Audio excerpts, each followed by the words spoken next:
Hey everyone, this is Adam Elenbaas from Nightlight Astrology. Happy Monday, everybody. Today we are going to take a look at Jupiter's upcoming square with Saturn. This is one of the great historical cycles that astrologers have been tracking for a very long time, thousands of years. The synodic cycle between Jupiter and Saturn got started in December of 2020 when the two planets conjoined in Aquarius. By the way, that's where Pluto is sitting right now at the 0-degree marker of Aquarius. And now the two planets come together in their opening square. So we're going to talk a little bit about that cycle and more specifically what you can start to watch for given the sign combination of Saturn and Pisces and Jupiter in the sign of Gemini. So that is our agenda for the day. Before we get into it, don't forget to like and subscribe. We are trying to get to 70,000 subscribers on the channel by the fall equinox. We're getting closer. We're just about at 67. So it's a big push to try to get there. We'll see what we can do. If you are regularly watching the channel but not subscribed yet, we really appreciate you subscribing. Helps everything that we do to grow a little bit more. You can find transcripts of any of these daily talks on the website, nightlightastrology.com. I want to take you over to the website right now to promote a few things. One, I am really excited for this month's webinar. If you go to Live Talks, you will see that under the Live Talks page on August 22nd, I'm giving a talk on the 8th house called The Place of Karmic Debts. This is a talk that will explore all of the major significations of the 8th house, the topics of the 8th house, as well as why people tend to get really freaked out by this house, what you should and shouldn't be worried about with respect to this house. So I think that'll be a good one. If you can't attend live, you get the recording when you register. You get the link to the webinar and then recording if you can't make it. I'm also very excited to show you a new class that we have. This is a pre-recorded class for people who are at absolute beginners level. So we have this called Astrology Essentials, the beginner's course. This is our pre-sale. The pre-sale will be starting today, August 12th, and will run all the way through the 26th of August. This is the pre-sale. The actual course will be on sale starting the middle of September when our year one program goes on sale. So this is like, and that's the time at which the recording will be released. About the middle of September is when you'll actually get the delivery of this course. But if you want to buy it now, it is on sale, and you'll get the sale price. And then that price obviously only lasts between now and the 26th. So anyway, in this class, it's for absolute beginners who are like, I'm really interested in this. Something about this has grabbed my attention, but I know nothing about astrology. So we're going to be looking at things like what is astrology and how does it work, a little bit of the history. We're going to talk about what planet signs and houses are. We're going to talk about what aspects and dignities are, what are timing techniques. All of this is meant to introduce people to astrology, give you some basic familiarity with concepts and theory, and just kind of a crash course for total beginners. This is also perfect for people who are thinking, you know, I might want to study more, say our year one program, but you need a little bit of background before you come into the year one program if you are at absolute, if you're at the absolute beginning. So you'll see all of the modules are laid out here so you can see what they include. If people are interested in helping a family member or a friend or a spouse understand what astrology is, this would be a great course for that. Or for people who are just getting into astrology and really looking for a basic course to help you gain entry-level understanding. The early bird payment is $199 for 8 modules worth of recordings. So I'm in the process of recording them right now. So they'll be released middle September. I believe that they're going to come in all in all, probably around 8 to 10 hours worth of content. So a really good deal right now. The early bird payment saves you about $50 off the normal cost that will be coming in the middle of September when all of the program is actually released and you can access the recordings and watch the course. So I'll be promoting this between now and the 26th and hope that some of you will be able to take advantage of it and start your journey learning astrology. All right, on that note, let's switch gears now to looking at the real-time clock. So here we have it. And what I am pointing out today is very simple. We're looking at Jupiter squaring Saturn. They are within about a degree of one another right now. And this is the big week. We'll see that Mars and Jupiter conjoin. We did a little bit on that last week. We'll do a little bit more on that probably tomorrow. And as they conjoin, then Mars will square Saturn. We'll certainly be looking at that this week. And then gradually we see Jupiter starting to square Saturn by the end of this week. That will be building all week since they are only 1 degree apart right now. And then, of course, we have a major period of activity between about the 17th or 16th of the month and the 21st, when we have just a flurry of activity that'll be taking place. We'll be looking at that later in the week because a lot of that comes in over the weekend.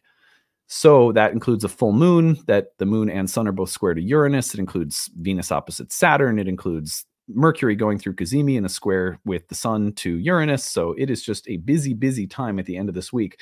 I feel like the thing I wanted to start this week off with is the Jupiter-Saturn dynamic. So the best way that I know, the simplest and best way that I know how to explain the significations of Jupiter-Saturn cycles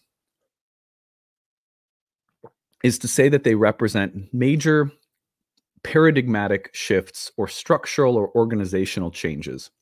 It could be in our mind and our psychology, could be at work, it could be in our relationships or our parenting or our home. But when you think about Jupiter, you're thinking about the planet that grants a large, overarching sense of cohesion and unity to life often through institutions that represent our highest values as a human species: law, justice, education, connection to divinity through religion, the legal system. Ideally speaking, those things are institutions that are meant to reflect what keeps a culture, a society together. And so when Jupiter is squaring Saturn, we are often at a crossroads for those paradigms, for the legal system, for the religious institution, or for any other overarching structures, be they psychological, mental, emotional, relational, because they can exist on all different levels. We have a way in which our most intimate relationships have a kind of inherent structure to them and a way in which they work, and they have a kind of ordering, a meaningful ordering and placement of things psychically. Sometimes there's lots of dysfunction in those structures, right? But whenever Jupiter hits Saturn, it's as though we approach a crossroads. What will I do from this moment going forward? There is very important feedback suggesting the need for something brand new. Okay, so the opening conjunction was in the sign of Aquarius. A lot of highly social collective implications for this cycle, right? A very mundane cycle in a sense because of how collective Aquarius tends to be in the things that planets in Aquarius signify. So governmental, social, cultural, etc.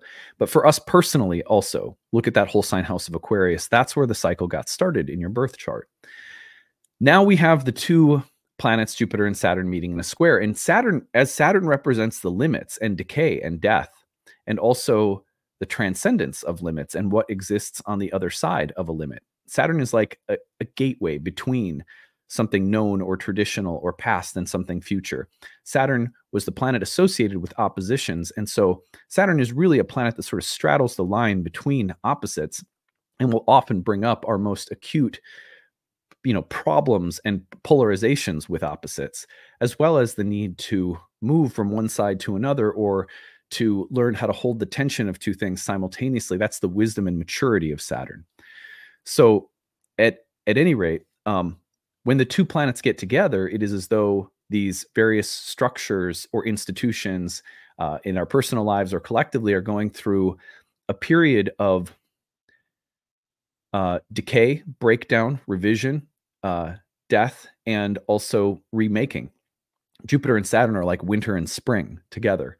So we're looking at kind of like a moment of decay and breakdown and also transition, where the feedback that's coming in can help us to create healthier new paradigms or systems or structures that create that larger cohesion, but are informed by a moment of greater maturing or a moment of deep reflection upon what's working and what isn't, and so forth. So a lot of this comes down to understanding, and mental, intellectual, philosophical revisions are really natural and happen quite a bit with these two planets combining. We get a chance to reflect on what's working and what isn't working and what to do about it based on some kind of philosophical change or a change of mindset or organizational approach or something like that. Anyway, Jupiter square Saturn, 5 things to watch for, in my humble opinion, as it's approaching this week. But also remember, it repeats in December. We get it again next year. So this is an ongoing process. And it will also change as the planets change signs and square one more time next spring. We'll talk about that another time. Number 1 would be an inability to see the truth being addressed. So an inability to see the truth, that inability is being addressed. That's I worded that kind of awkwardly. So the reason I say this is because Saturn in Jupiter's sign, a sign that presents some overarching sense of coherence, that's a kind of truth. The square with Jupiter in Gemini, remember Saturn is in Jupiter's sign, and the square to its host in rational, mental, mercurial sign of Gemini could be that what we're running into is a tendency, which does happen in the sign of Pisces, to see through rose-colored glasses, or to live with a certain amount of distortion or illusion or a romanticism that isn't helping but is harming, because it can obviously help at times too. And we don't want to just, we're not here to just say that there's nothing real about the sign of Pisces. It's not quite that, right? But where there is an inability to see the truth because of a lack of clear thinking, we might be moving towards something a little bit more intelligent and a little bit like a better informed understanding of something, because an inability to see something or an inability to see the truth about something is now being exposed and addressed. That's one thing I would watch for. This could already have been building, by the way, over the past weeks, and might be coming in more clearly now, or you might be ready to address it. Number 2 is to pull something apart in order to understand it better.